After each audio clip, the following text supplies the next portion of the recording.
Hello, everyone.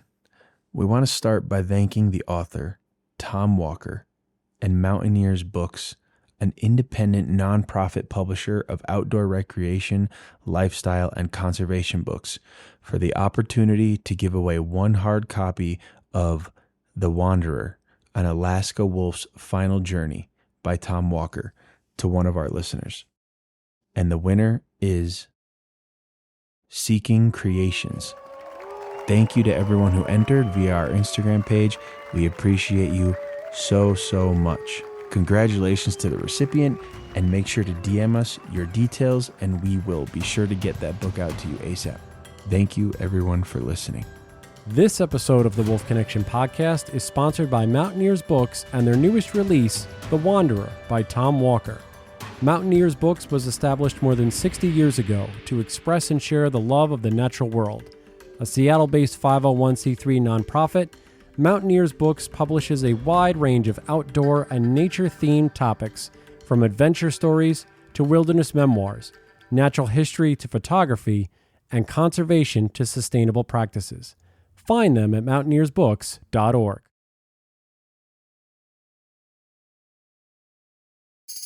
Keep in touch with the Wolf Connection podcast on our Instagram handle at the Wolf Connection Pod, or email us your questions, comments, and guest ideas to podcast@wolfconnection.org. Thank you for your support, and howls to you all. Welcome to the Wolf Connection podcast. I'm your host, John Kalfa.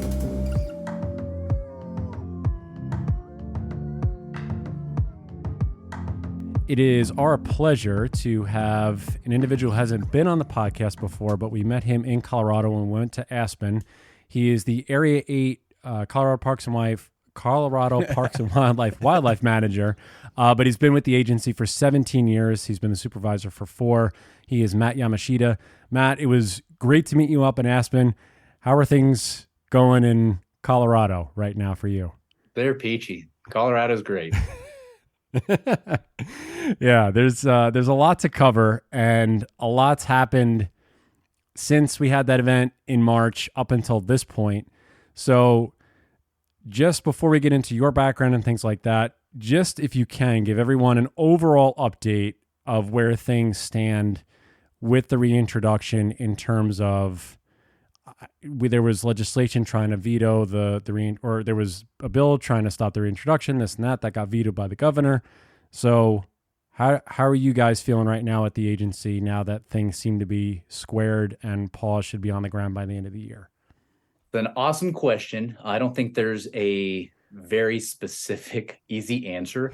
There's just as associated with this whole process, there's a lot of different emotions coming from different angles.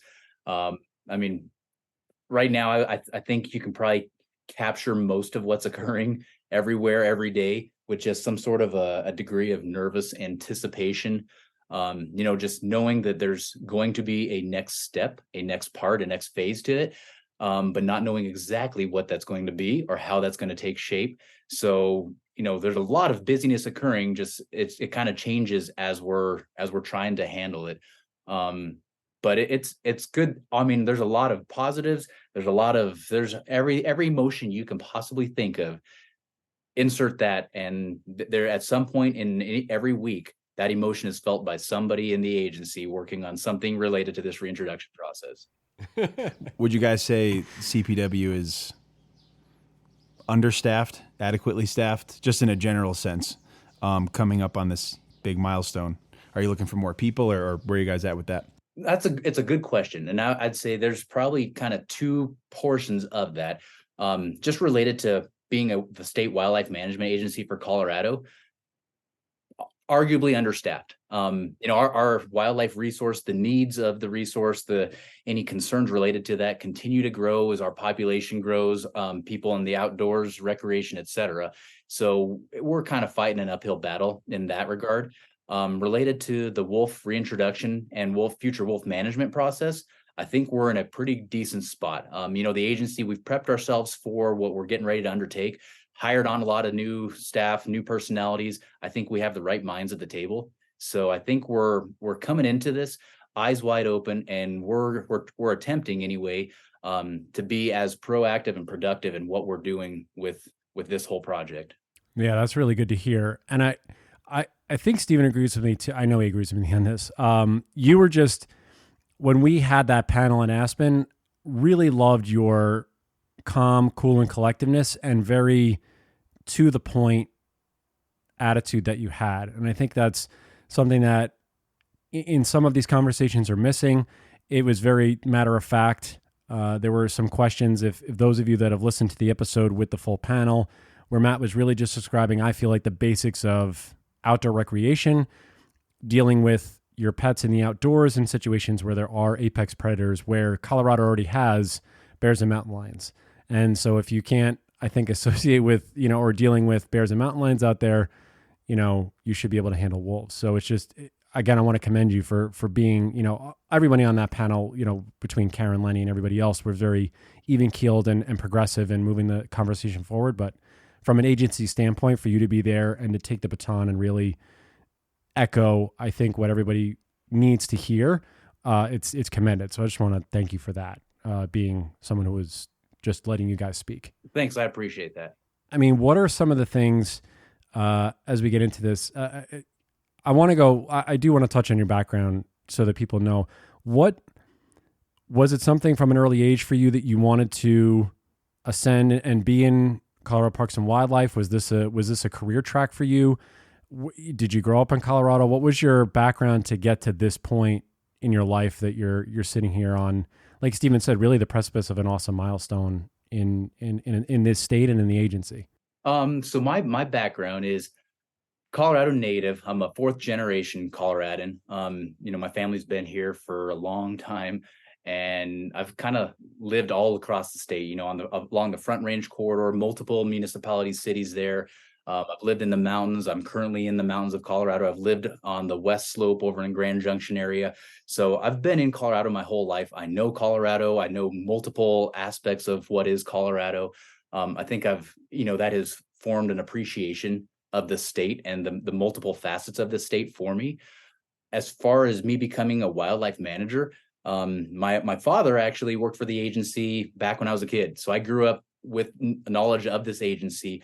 Ever since before I was alive, for the 40 years of my life, I have known what this agency was, is, will become, etc. That's just part of my life story. But interestingly, when I went to school and went to college, I was not studying to be a wildlife manager. I actually was going into the pre-med route, and I got to that point in life where everybody has to kind of pick a lane, and decided that I wasn't as interested in additional education, and kind of wanted just to get out there and explore the grown-up world, if you will. And so, wildlife management just being in my blood, I was always new wildlife, wildlife related recreation, hunting, fishing, hiking, all of the above, and kind of found this career path where I just jumped into it and never looked back. So, 17 years later, here we are, and still enjoying it. What does your day-to-day look like at CPW? Now it's not as glorious as it used to be. As one of the field guys, there's a lot. It's just, there's nothing routine. There is no day-to-day per se. Every day's a new challenge. Every day's a new adventure. But there's everything from, in our state, our officers are kind of unique in that they are also field biologists. So they do a lot of the field biological work. They're doing a lot of the collecting collar data. They dabble on the aquatic side, the terrestrial resource side. We're also as a referral agency for a lot of our community development. We write all of the comment letters on impacts to wildlife and the resource. And then fast forward, we're law enforcement. We're the educational component. So we're doing all the public facing presentations.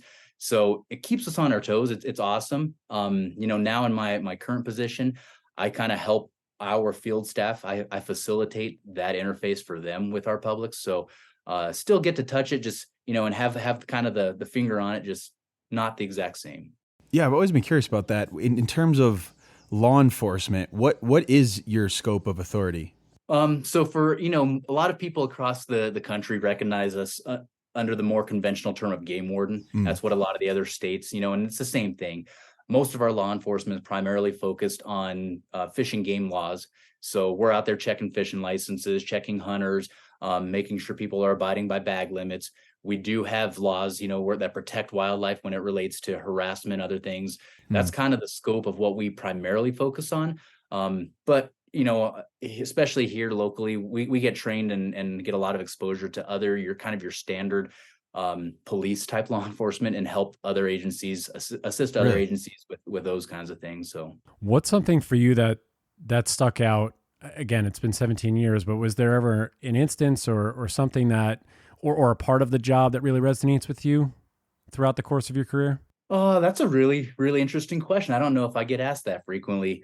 No, there are kind of just these pivotal moments in there that I can think back to just being kind of the coordinator for one of our sheep trapping operations, and fast forward 10 years after that, and recognizing that that was instrumental in helping getting a sheep population established, growing it to where now it's a huntable population. And it's that just being the kind of the person that helped get that started, that was unique. I think this kind of resonates in that same realm of being something that probably has long-standing impacts, and then just being a part of a process like that that's going to be felt beyond my years with this agency. Emotionally for you, where does this, meaning the wolf introduction, sit? Because like you said, there's so many different emotions, and obviously I'm sure you and your colleagues in the agency go through them every day, every hour, every minute, whatever it may be. But if you could pinpoint an overriding thing that sits for you, especially being, again, with the agency for this long and now in a supervisor role, where does something like this sit? It is it's a good question, because if you ask me on any given day, it's going to be a different answer. But I would say Right. overwhelmingly, there's the emotion that arises more than anything is there's a certain degree of excitement associated with everything else. And whether that's nervous excitement, some sort of a excitable fear, or whatever it is, there's some degree of excitement just where it's more significant than just, every other aspect of wildlife management. There's a lot of unknowns associated with this, and that's a different thing than most me and my counterparts are used to. We reflect on historical concepts, data management, etc.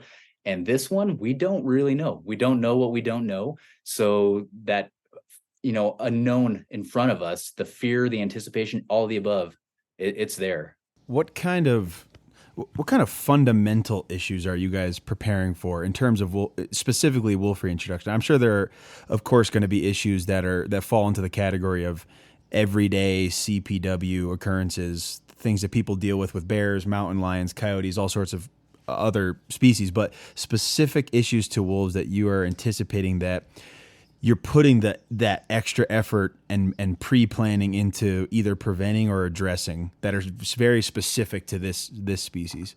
There's probably three that stand out most prominently in my mind. One of them is just that nexus with, we're a state wildlife management agency, and currently this is a federally managed species. Got it. So that just creates this degree of complexity there that don't know how that's going to sit for us in 12 months or in 12 years, where that lands us. But that's a thing. The next one is, obviously we've invested a significant amount of time and effort toward game damage, working with our livestock producers, our agricultural industry, and recognizing that there may be some impacts to their livelihood, and seeing where that sits, how that resonates, and trying to help on both sides of the coin, just make that a fit, if there's a fit possible, and trying to make that the best case scenario, given the situation.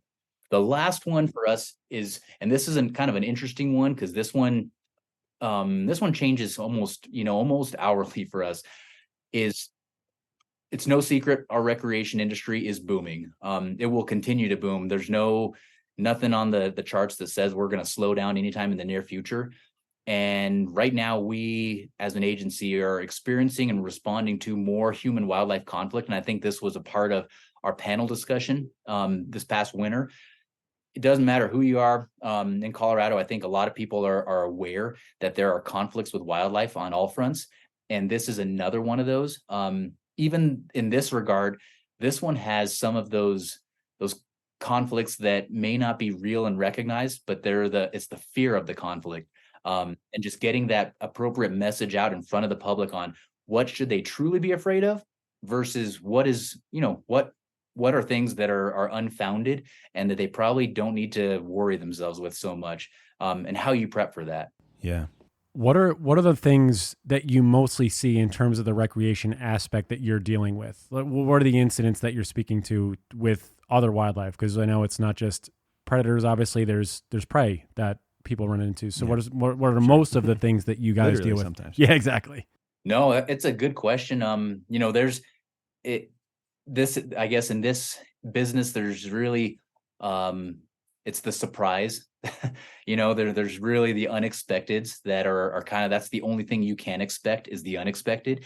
And I think a lot of what we see though is just kind of people not truly understanding wildlife behavior, truly understanding what is detrimental to wildlife versus what is tolerable, how to interpret some of those kind of biological signals. They don't really get wildlife, behavior, and they can't interpret it, understand it to where they can it can influence their behavior. And so like an example of that is, people are, I think in their minds, they assume that animals will run away if they're threatened or if they feel endangered, and that doesn't always Not happen. always. And a lot of times they take advantage of that, and they interpret that as, well, that animal is wanting me or allowing me to get as close as possible, and they don't understand the threshold that may result, where they break that threshold and suddenly pass into a realm of, now that animal's on the defense. What are the biologists, researchers, actually, can you speaking of Ellen, can you tell us what types of other jobs are being filled specifically related to this wolf reintroduction? Yeah, we hired on a researcher that's specific to this whole wolf reintroduction, wolf management in Colorado. So we have that in place. She's trying to figure out, what studies are appropriate, what we need to be focusing on in the first years, and after the reintroduction has been successful, where do we focus our efforts then? We also have some conflict coordinator. We have a conflict coordinator position that was hired on. He already been working with landowners in the state, specifically in the livestock industry, to help them prepare, mitigate, help inform us of what materials are available out there, what things are productive, which ones we should be focusing on. And then we have additional full-time positions that have been approved but not filled, related to some other conflict coordinator, some field management folks, and then some game damage specialists that are, they're supposed to help us inform our field staff on game damage investigations, go out there and help in our response times after depredation events have occurred, those types of things. Yeah, you just touched on my next question too, which is, if you've gotten this far to any degree, I know you said she was working on it, but what are the researchers on the team really going to be focused on in the nearest future? To be determined. We had we were on a call with some of these folks, some of these personalities here last week, and there's really nothing's been defined yet and set in stone.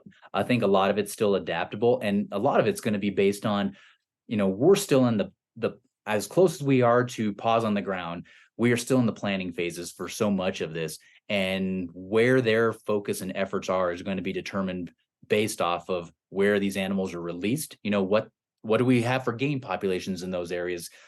Is it worthwhile to study their impacts on elk, or is that really not a huge thing there, because there are other prey species that are more significant? So right. I think a lot of that is up and coming. So in that, just to piggyback off that, Matt, there's no, as of this moment, obviously, because you guys are still in the planning stage, we don't know where the wolves are going to be dropped as of yet. And then you guys are still figuring that out, obviously, with the researchers and the biologists, about what's the best way to do this in terms of where to drop them. Yeah, correct. We've narrowed the focus, and we continue to narrow the focus. I think until the draft plan, which was made an official plan, adopted by our commission here in the first week of May, up until that point, a lot of it, we had highlighted maps, we had done some research and thrown it out there for reference, but none of that was something that was actionable, where we as staff could actually take it and move it in any specific direction. Now that plan has officially been accepted, it's available on our website, and people can reference some of what we're looking at. now that's the same information that staff is using to start kind of driving our conversations. So we are hosting more specific meetings and discussion on, okay, this is where these are the acceptable areas where wolves could go.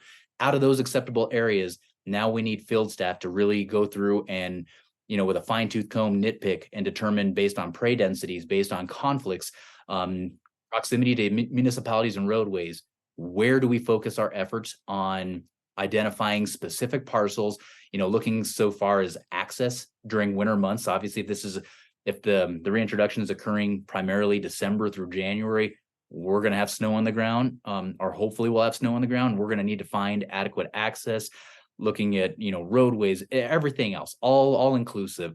But we are taking each one of those one piece at a time and starting to narrow that focus. Is the entire population of animals that you're going to be reintroducing, are they all coming from other wild populations? Are any of them in breeding breeding facilities or sanctuaries of that kind, or they're all coming from other state wild populations of wolves? Correct. That's what's been accepted as part of our management plan there. There's even the discussion with the other states, with our neighboring states, on where exactly they're coming from. Yeah.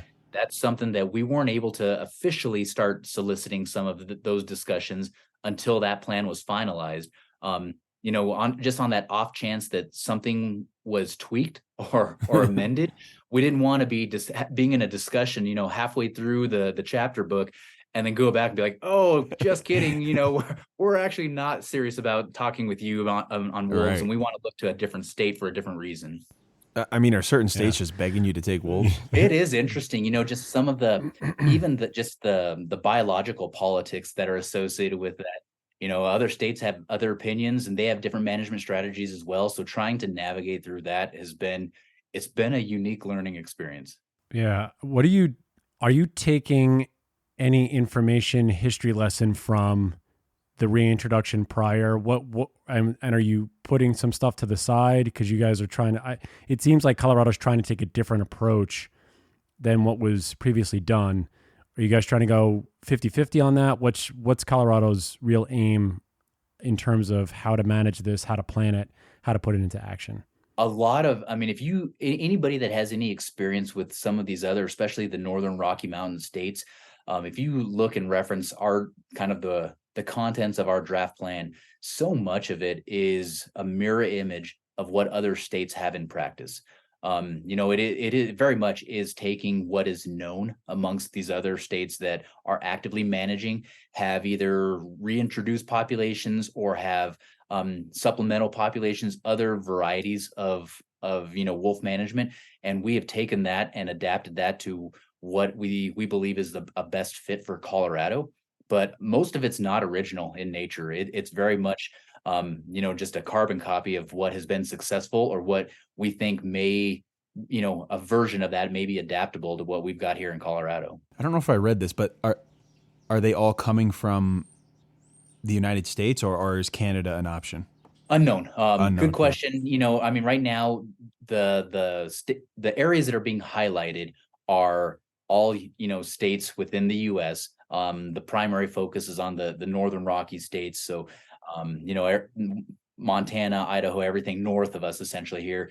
But I don't think it's been explicitly stated that we won't look at other options outside of that. There are other populations of wolves in the U.S. Obviously, once we cross international borders, there's some other paperwork and things that are associated with that. But I don't think any of that's been officially ruled out yet. It's just, there's kind of a prioritization. Yeah, because I'm trying to think, because there's always, I don't know if you guys have, I'm sure you have, and I want to say this too, on the Instagram for CPW, you guys have done an excellent job of responding to comments, responding to people who are responding to the plan that's out, the stuff that's going on. You guys are very on the forefront of that. So again, that's something that I think is crucial, especially in this day and age, because comments can get lost in the shuffle and people don't feel heard. And I think that's something that, at least from my perspective, Colorado seems to be doing an excellent job of what are some of the, we get off biologic for just a second. What are some of the social aspects that yourself, the agency, your colleagues are encountering at this moment? Because I know the vote was very close in 2020. There's been bills that have come across that want to delay this, stop it altogether. So what socially are you guys witnessing out in the field, even in your personal, walk through Colorado, that the public is trying to get information from you guys? What's the things that they're most afraid of or just want information on? This issue, you're correct. I mean, this issue is extremely polarizing, just in that people have an opinion. Is one of those few topics that when you ask somebody, hey, what do you think of it? It's not a shoulder shrug, I don't know response. It's a very pointed, yeah, this is awesome, or no, this is terrible, or they have an opinion. It has definitely kind of brought that to the forefront on where our communities are with things and how they feel about it. And I think it's to a certain degree, one of the things that's been difficult is, we, in an ideal world, we would love to have some sort of consensus. We'd love to have people all on board facing the same direction in order to make sure that something happens, or that, that's kind of how you get something to be productive. And, we always recognize that we're never going to get 100%, a buy-in from anybody, but it'd be nice if we could still get a majority. And as was shown by the vote, it's kind of a split down the middle. And so right now, that's where our struggle is when you look at the comments that are coming in on social media or that are coming into my office, there is no overwhelming, majority on what people think, what people feel. And so how you are inclusive of 50% of them, you're also ostracizing the other 50% in whatever tact you take, whatever response you produce, and just trying to figure out what that means and how that pushes us as an agency forward. It's difficult. It is a tough thing to do. You want to be inclusive. I think the biggest thing for us right now, or one of our struggles, is, as I mentioned, most of our staff, we're biologically trained in our skill sets. We want to manage based on the biology, and so much of this is not biologically rooted. It has a lot of social, political, emotional ties to it, and those are very different from just the strict science, biological science behind it. Yeah. Yeah. I know we feel like this is a unique situation in that can't really compare how this wolf thing plays out with any other species really to this level. But from your perspective as a wildlife manager who's much closer to these concepts, are there other species you feel like they amount to this much attention, or at least polarizing attention? I mean, what's the runner up? What's the runner up on the polarization scale? No, I'll say, upfront, no is the easy answer to that. I don't think, in all the species I have managed, that I've worked with, that I've been a part of discussions related to, there's not a single other species that kind of elicits this much attention, from everybody. I don't think anything else out there is this much of a focal point. So that's unique in its own regard, just because of what wolves mean to people. You say the word wolf and it just means something. Yeah. So I think there's no apathetic portion of the population. It's crazy. I mean, how did you feel when the Aspen event was happening, it was great that you were there, because there was a lot of, I think, respect for you, and that you're in the area, in Area 8, where I think is on the western, it is on the western slope. So it's good to have someone who knows that area, who's there, who can elicit this information. What was your general sense of being in that room and, pardon me, seeing the collective amount of people that were there to at least listen to the information that was being given by yourself and a lot of the other experts that were up there on the stage?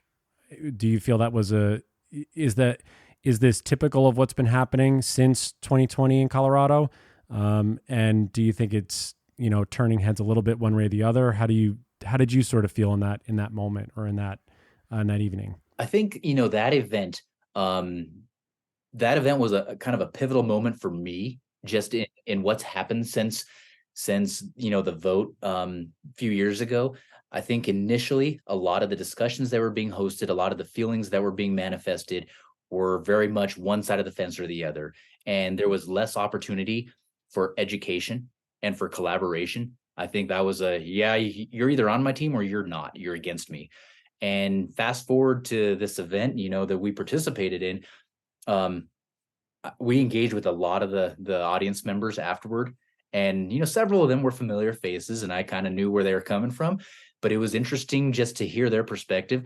And like you mentioned, I think there was a lot of willingness to listen to the other side of the story and what other people, what their perspective was. That wasn't true. Even, pre-2020, a lot of the discussion about the topic, it was very much one side or the other. You got to pick a side. And now I feel like we're moving into a realm where there are more and more people that are willing to at least, they may not necessarily agree or change their minds, but they're at least willing to tolerate and understand some of the concepts that are being presented there. And I think it's getting us to a pretty decent point in management, and just, and that now when I say management, that's not even wolf management, that's like public management, human management. Yeah. And just getting people on board and getting them to kind of align and help the cause rather than hurt the cause. Yeah, it seems like your position, like you said, it looks like it's more people management as opposed to wildlife management because of everything that intersects into all of these places that you're managing. The areas, the wildlife, things like that. Do you feel that it's basically 75-25 people as opposed to animals? You can kind of leave the animals to do their thing. Oh, there's some days where it's 99-100 split. It is very much a human oriented, we're managing people around some of the animal considerations. But that's just the hand we've been dealt, that's the world we live in. And there's still a place for wildlife. There's still a place for wildlife management. And there is definitely a place and room for human consideration in there. It's just, it's kind of a moving target on what that looks like and how that's going to end up. In the social tolerance realm, it's because we've been following obviously on our social media about everything that's happening there. I saw Matt Barnes was there. They introduced, there's a wolf license plate. I saw that was being introduced as, again, helping. The funds for all of those license plates are going towards the rural communities, the ranching communities that are going to be living in these areas where wolves are going to be dropped. I saw the governor it's a great idea. I mean, it's really such a good idea. Is that one of many things that you're seeing to bring both of these sides? And again, I don't want to say both sides, but the sides that are sort of, again, for or not really for wolves together in a way that the conversations, like you say, can happen. It seems as though Colorado's trying to do that, to meld and find a middle ground more so than, say, maybe things have been done in the past. I just don't know how you feel about that.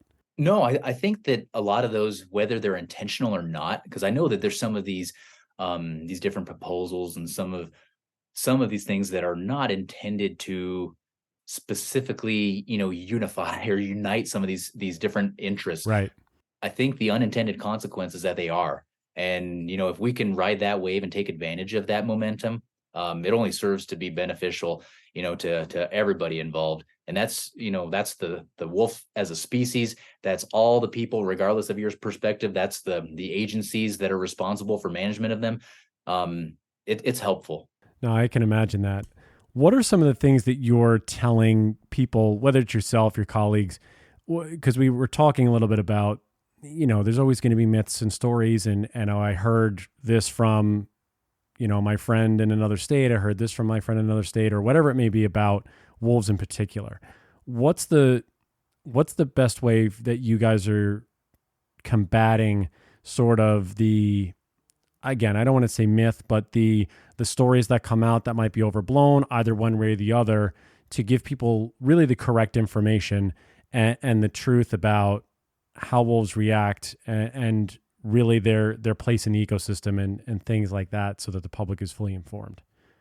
So much at this point is just based on kind of that the really general textbook information on not Colorado wolves, not any other specific population of wolves. It's just wolves in general. What do wolves generally as a species, what do they do? What do they not do? A lot of that information is rooted in just those generalizations. The disadvantage of that is that for so many of the other species, when people call up and ask about bears, I mean, we can give them, we wrote the book on a lot of black bear management, and especially here in the Aspen area, we can tell them this is how Aspen black bears react to people and what you need to do. And it may be different than black bears in Tahoe or someplace else, so we can kind of paint that picture and give them a more specific answer to their question. It right now it's so generic. And so we kind of always insert that little caveat of adaptability, being adaptable and knowing that there's going to be some of these things that don't hold true. And there's going to be portions of that too that change, and that Colorado will probably write a very unique chapter in how wolves live in this state versus how they may have existed in other locations. Yeah, it seems as though people in general they fear the unknown, obviously. And I think when people in agencies or who have knowledge of certain things, when they say, well, we're not sure, I don't know, they automatically assume that it's a bad thing. And you guys have really, your agency, yourself, everyone seems to be taking that in stride fairly well in terms of saying, listen, we are doing our due diligence with the research. We are reaching out to other professionals in this area. So it's not as though the work is not being put in. Do you get people recognizing that effort more as we get closer to this, that you've put in the time, the effort, you've gone out and done community events, you did the event at Aspen, you guys are doing town halls. It's not as though it was wolves are being reintroduced and then everybody hides. You guys have been very out front.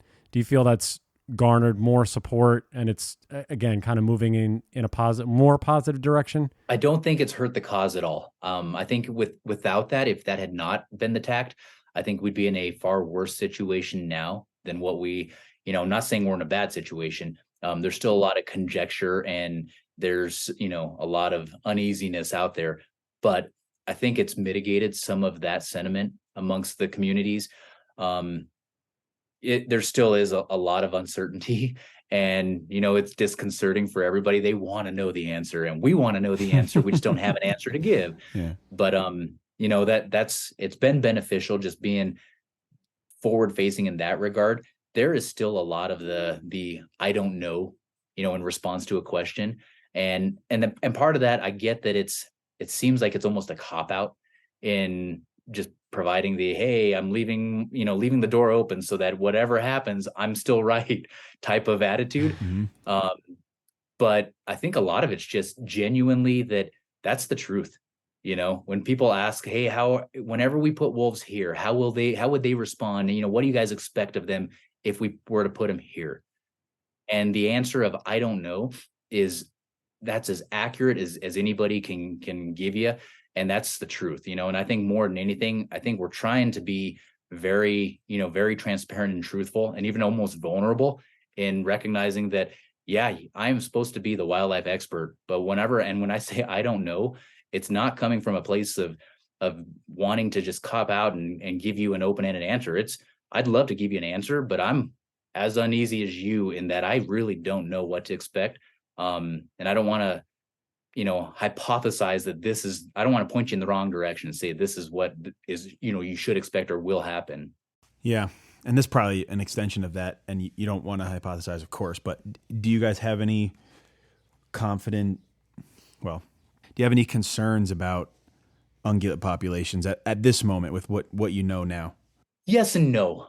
I mean, our state is plagued by some disease considerations. Sure, yeah. And arguably, you go through the literature, you go through the science, and there are places where it is of benefit to managing those populations, where we don't have other tools to do so appropriately. Maybe, I'm still hopeful that that's another tool in the toolbox. We like tools, we like options. This is a consideration that maybe that's helpful to us. There are places in the state where we have been struggling and our populations have been on a strategic decline, over the last 20, 30 years, and we can't really stop the hemorrhaging. And so in that regard, we look at those ones and there's concern that is this going to be the straw that breaks the camel's back? Right. And, this will be the last time that we get to manage elk in those portions of the state. So there's that concern's real, and we haven't kind of written that off, and that's a possibility, potential, but again, we don't know. And the one thing I've learned in a couple decades of wildlife management is expect the unexpected, and things that we think we know or that we predict, there are always those exceptions. Yeah. Have there been any conclusions in the last several? I mean, I know a few years ago I heard from someone who was, I think maybe, I don't remember, training to work with CPW or something of that sort. But he was very concerned about the calving rate in southwestern Colorado specifically, and that's definitely a concern for some people. I mean, has there been any further? I mean, I'm assuming there's ongoing research, but has there been any further conclusions about what's going on in that respect? Because yeah, of course, a new predator on the landscape and an unprepared elk herd, that's definitely going to be a concern for people in at least that part of the state. You're right. And that, interestingly, that part of the state, quote unquote, it extends up into the areas that I manage, where we've been seeing some calf-cow ratios that are lower than what it is necessary to sustain a population. And that's been an ongoing trend for at least the last 20 years, as we know, and we're not exactly sure how to fix that. There's different things that are probably contributing to it. You're correct. We do have an ongoing research study that we are getting ready to finish the data collection portion of that. Followed by that will be the assessment, and analysis of it. And then they'll come out with some sort of an official publication that, kind of shows what they learned from it. It won't be the silver bullet. It won't get us, the right answer, but it'll give us more information to try to make some adjustments. So that's part of it, definitely. And this is not, you just made me think of something. This is not a challenge question whatsoever. I mean this from 100% curiosity. But in a state where elk hunting tags are so liberally handed out, why is that so? In if there's so many issues with kind of the elk, the sustainability of elk numbers. So it's kind of, and it depends on how you look at the state. As a state, as a whole, you look at the entirety of Colorado. Yes, we are very liberal with our elk licenses. We have a lot of elk licenses. If you start paring it down to like really specific geographic portions of the state, right here locally around Aspen, the Roaring Fork Valley, we don't have a lot of elk licenses available. Okay. We have over-the-counter bull tags, sure, but when it comes to the cow portion of the population, different thing. The reproductive portion, we are fairly restrictive. We are very restrictive, and actually, for the last 6 years here, we've almost been bottomed out on what we can offer the public. So, there's a large story, and then there's a more site-specific story associated with that. I see. One thing you bring up there, and I know some folks are probably aware of this, but unprecedented this past winter was harsh on us as it was for a lot of the West. Yeah. And we saw snow totals and snowpacks that we haven't seen in decades, if ever. And that took a toll on a lot of the northern portions of our state, and a lot of the elk populations there. And we reduced licenses by, a lot. I mean, we're reducing licenses by over 30,000 tags, which for our state, significant. I mean, that's precedent setting. That is unheard of. It was very significant. We had a lot of discussion about it, and a lot of those units that we historically have relied on to kind of be the units that drive our overall statewide elk population up. This year, we're scratching our heads to see what's going to come of it, because we lost whole age classes in those populations. Holy crap.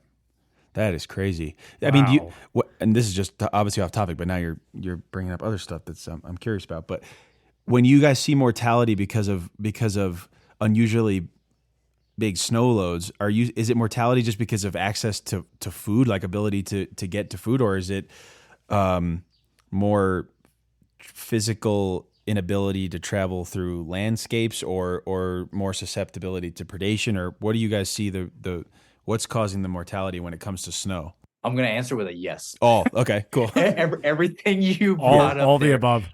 Yes, it contributed to all of that. We had A lot of it's related to snow depth and inability to find food. I mean, we had animals that were outright starving to death. Yeah. That's probably the dominant one. 100%. Man. There were animals that were being restricted to highways because that's where it was being plowed. I see. That's where they could move, was highways. And we had events where, unintentionally a semi would come down the highway and there'd be a whole herd of pronghorn or antelope or elk bedded on the highway, and they had nowhere to go because there's a 10-foot wall of snow that they can't jump out of the way. Those kinds of things. The other big factor was disease. When it comes to chronic wasting disease and you start concentrating these animals to where tiny feed grounds. Yep. Man. Historically, it was 200 animals there, and now you take it and you extrapolate that, and it's 2,000 animals in the same location. Disease runs rampant. So there's just a lot of these things that kind of build on one another. One of the considerations that we don't know, but we're trying to at least pay attention to is we know that we've had these types of events, similar, not to the same degree, but we've had these kind of large winter events in the past. Our populations were able to rebound. They were healthy enough that they would rebuild, and it may take 5 years, it may take 8 years, but we'd come back from it. Introduction of another apex predator, we're not sure, how quick that rebound may be, or if it does affect our ability to rebound. So it's just something, we're not saying that it won't happen, or now we can't regrow elk, but it may be another point in there. Yeah. I don't even know how you're supposed to think about this, because a big winter is great for several reasons. The higher elevations, they seem to want to turn into a tinderbox if the snow doesn't hang on long enough. You want water after these drought years in the West, et cetera. There are plenty of reasons to want the snow to hang on for as long as possible, but it can also be hard on ungulates, which we really want to thrive during these reintroductions, and it all seems to just be conflicting and I don't know. Complex or something. You have one of the hardest jobs out there, to be honest. I don't know how you manage for any of it for real, but thank God for you guys, right? That's my day. He wakes up just thinking about that stuff all the time, I'm sure. Yeah. I mean, that's gotta be it's like one more thing on top of the pile, right? Oh my goodness. I mean, yeah, like that's what I mean. It's so complex, and Steven's not wrong. We've done 150 episodes or so, and it's just everything that we've collected, that the people we talk to, the events we go to, there's always something. There's always a new perspective. There's always, you think people are so funny because they think it's only one way or the other. And just what you laid out is another 2 or 3 factors on top of the factor that people are most concerned about. It's like do you notice that, like, you must have the wide worldview, Matt, as opposed to somebody who comes in is just saying, I can't, somebody who's outdoor recreational. Oh, there's not enough snow for me to have the outdoor recreation I had the year before. Oh, I can't find the bull elk that I found the year before because they all, whatever. You have to zoom out, like Steven said, and you have to encapsulate all of this all the time. It's an interesting thing. I think it teaches a lot of us to try to be that eternal optimist. You kind of have to be, because it would be way easy to fixate on the negative side of all of those things. Steven, you brought up a good point. You get a catastrophic winter like this where we have 10, 14 foot, snow on top of all of our winter range, and nothing can get to it. You can see the doom and gloom and say, oh man, that's going to ruin us. But like you said, there's a positive twist where, hey, we got water. Yeah. We haven't had that in the better part of a decade. Lots of water. That's a really awesome thing to have water for a change. So there's the definite, the pro side of every con in there. And you just have to be able to fixate on what is the good out of this whole thing, and how do we use that good, in the context of everything else. No, I mean, that's the stuff you want. I mean, we got record snow by us in LA at the sanctuary, where we were looking at, I think, almost 3 or 4 feet. And Steven came out not too long ago, and the creek is roaring like a river. Couldn't even film near it. It's never been that way before. Couldn't even film near it. I was like, this is insane. We've never seen this, but it's the same thing. You're right, Matt. It's looking for the pros inside the cons, or inside the entire event. I mean, for you, what's the pro that you see if somebody was to give you the con of this whole, let's just say, encapsulation of reintroduction? What's what's the pinpointed pro what's your go-to that you say, this is the ultimate pro that I'm seeing for all of this when it happens by the end of the year? I honestly, it has less to do with like the actual biological management of the resource. And I think the pro is just as a government agency, going through this whole process, it's identifying, we have learned and we have seen a lot of good come of this public engagement process. We have learned a lot about, what the public thinks about wildlife in this state, and not even just in this state, but across the country. We get calls and we get participation from folks around the world and definitely across the United States. But we're learning a heck of a lot about how to manage wildlife in the context of people. And that in my job, you can't do one or the other. It's not strictly just biology or just people management. You have to be able to mix the two together. And I think this exercise is really giving us a unique opportunity to kind of figure that out, try to excel at it. And then hopefully, fast forward another 10 years when this is just a chapter in the book that, this happened a while back, we're more successful in what we do because we learned how to figure some of that stuff out. We were forced into that mold and we had to overcome. Man, that's a great way to look at it. And it's so, you're right. I think the public engagement is really incredible to see. I mean, what's the furthest place that you've gotten comment from or somebody that's reached out to either in support or whatever it may be, just throughout this whole process? What's something that sticks out to you? I'm not even sure. A lot of those comments were being they were being handled. They were being they were being captured by our policy and planning section. So I'd have to reference that staff. But I know, this comes on the heels of some other mountain lion management plans and bear management where we were getting comments from folks over, like in Turkey and in Germany. Wow. And, people are paying attention to a lot. Colorado is Colorado, and it is one of many states in the United States. But the fact that there are people internationally paying attention to how in the United States we manage our wildlife resource, pretty astounding. That there's something to be said about that. Yeah. And I think it's interesting when you look at it that the West is such an amazing place when everything is in balance or when it can be as much as balance as possible. And I think we see this. I think when people go to Yellowstone and they see, if they get, I don't know what it's called, but where you get to see all of the predators in one day, where you see the fox, coyote, the bear, the mountain lion, and the wolf, or it's called something. But to be able to have that, because most countries don't get that. And that's why these states like Colorado, like Montana, these are so important to the world as a whole because they're in their natural setting. They're not, most of the time, not habituated, and they're not dealing with people. And I think that's such a huge thing to have for that. I know we touched on this in the event, Matt. Do you see or anticipate more people traffic when this is ultimately started and in the process of putting wolves there? Do you anticipate this as an agency? Do you have guardrails in place for things like that? For maybe there's an overflow, ecotourism. Is there something that's coming up there for you guys? We didn't really touch on in the event, but don't know if you guys are having that in the plan or looking at that as an agency and staffing. Definitely short term. I think, within the first few years of the plan, especially with these actually specified reintroduction events, there's definitely going to be a lot of attention and focus given on those, what it means, what it looks like, how it actually takes place, what the functionality of it is. So I think there's going to be a lot of it there.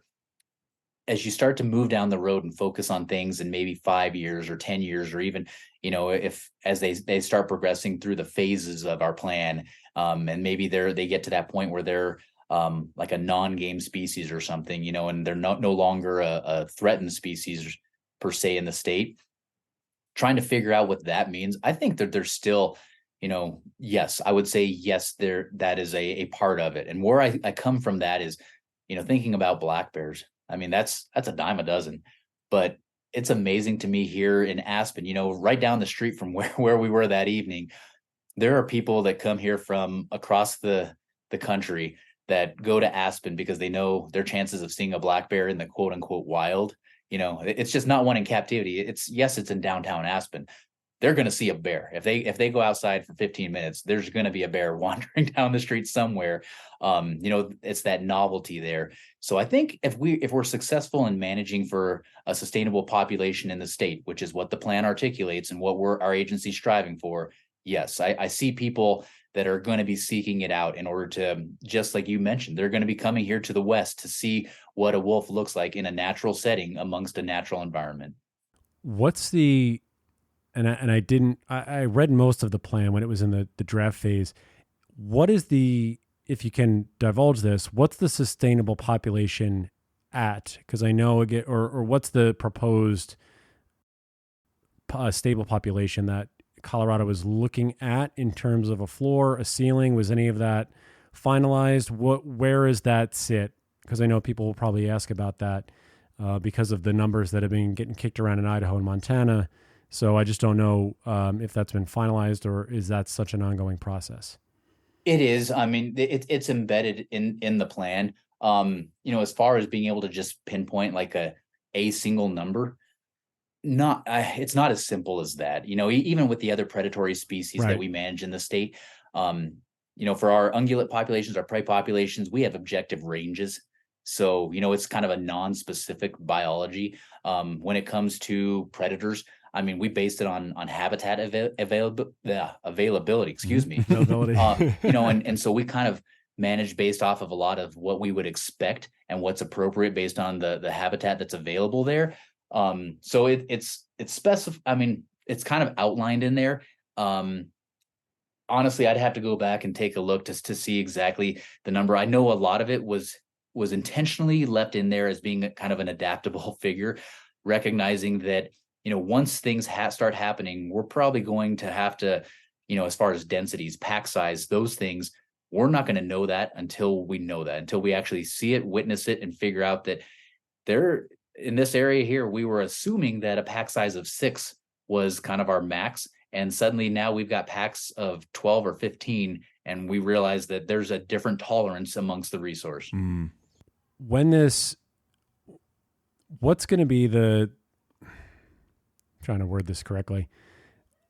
When the wolves actually get on the ground and that corridor, I think that a lot of people we talked about this, about the Mexican gray wolf too, and trying to finish that corridor basically from Alaska through Canada and all the way through the States.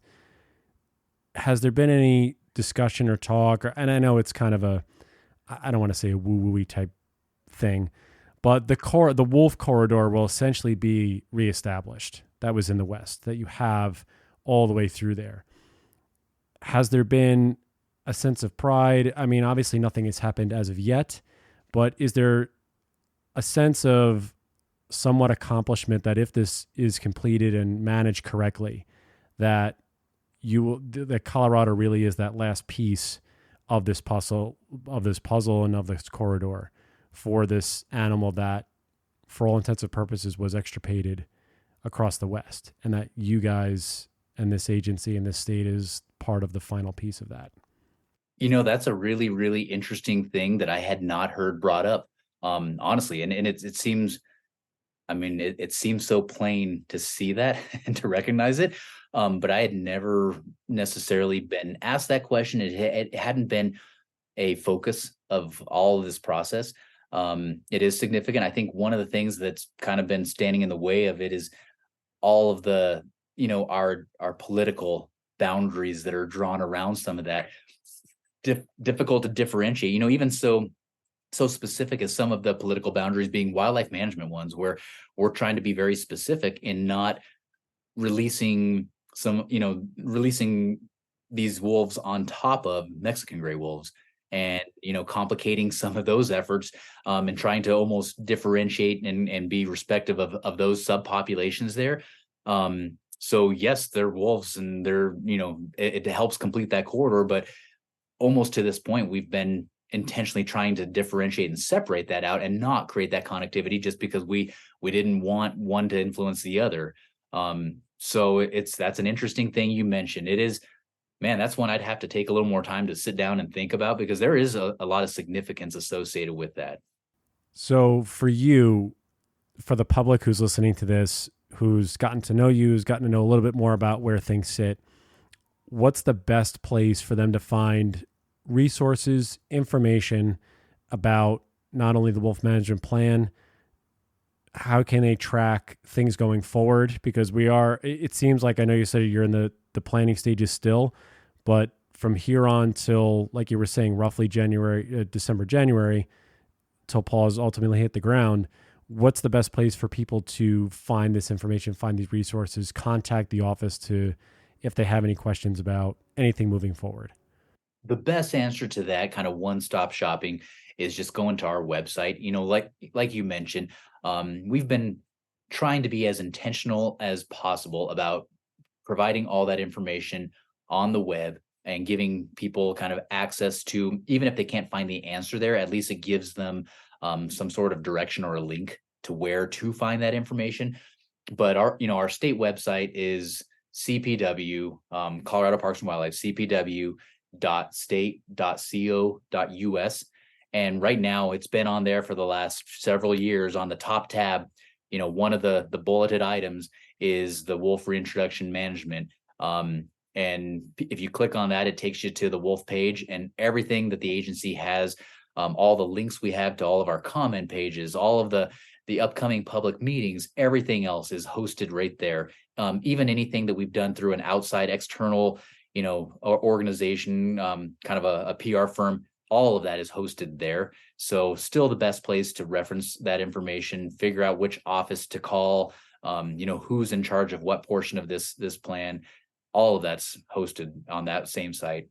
Perfect. My last question for you, Matt, is when you hear the word wolf, what's the thing that comes to your mind? Honestly, and I say this kind of in a joking manner, but when I hear that, it equates to just the number of meetings and phone calls and paperwork and everything else that is to follow. Right now that's kind of the buzzword, and it's just interesting because while I still have responsibility for everything else we discussed at the beginning of the program, this is just one of those add-on topics, and this is in itself, this is a full-time job just alone. And at the end of the day, it's a full-time job. We're accepting that responsibility, but we want to get it right. We want to be able to own this and look back on it saying that we did everything in our power to make this possible, and we did it right by the citizens of the state, by the resource of Colorado, and by the species. We didn't check or leave any of those boxes unchecked. So we're still working toward it. We're gonna misstep here and there, but we want to, with a straight face test, be able to look at the public and say, hey, did our best, and we did it best on all fronts. Awesome. Matt, hey, listen, we appreciate you, everybody at the agency, everybody who's going to come on board throughout this whole process, and just the way that you guys are forefront and giving everybody the information they need. So Matt Yamashita, I'm sure we'll be talking more in the future. Just stick around for a moment when we sign off. But thank you for your time. Thank you for all of your effort. And listen, continued success in not only your career, but just really handling all the things that you guys have to handle in Colorado. Really appreciate you, man. Thanks. Appreciate it. Absolutely. How's to you all out there? And Steven, I'll be with you next time. Bye, everybody. Looking for more information about Wolf Connection or the podcast? Please visit our website at wolfconnection.org, where you can donate, sponsor a wolf, or become a volunteer.